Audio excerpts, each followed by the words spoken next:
One of the most exciting scientific findings of the past half-century has been the discovery of widespread trophic cascades.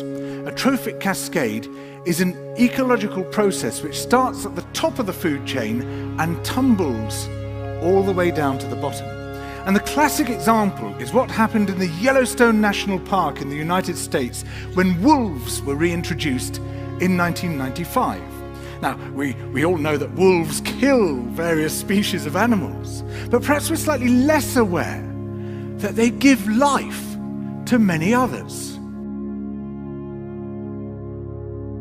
Before the wolves turned up, they'd been absent for 70 years, that the numbers of deer, because there was nothing to hunt them, had built up in the Yellowstone Park, and despite efforts by humans to control them, they'd managed to reduce much of the vegetation there to almost nothing. They'd just grazed it away.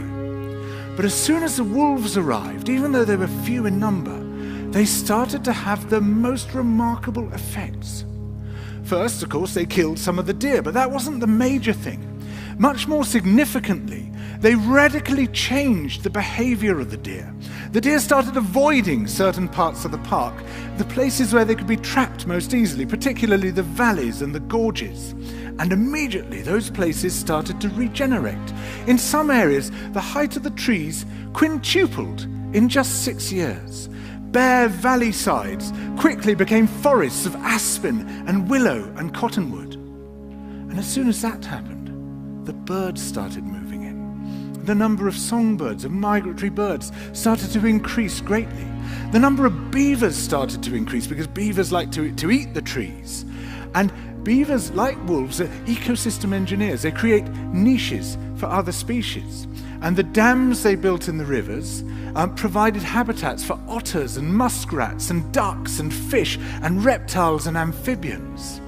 The wolves killed coyotes, and as a result of that, the number of rabbits and mice began to rise, which meant more hawks, more weasels, more foxes, more badgers. Ravens and bald eagles came down to feed on the carrion that the wolves had left. Bears fed on it too, and their population began to rise as well, partly also because there were more berries growing on the regenerating shrubs. And the bears reinforced the impact of the wolves by killing some of the calves of the deer. But here's where it gets really interesting. The wolves changed the behavior of the rivers. They began to meander less. There was less erosion. The channels narrowed, more pools formed, more riffle sections, all of which were great for wildlife habitats. The rivers changed in response to the wolves.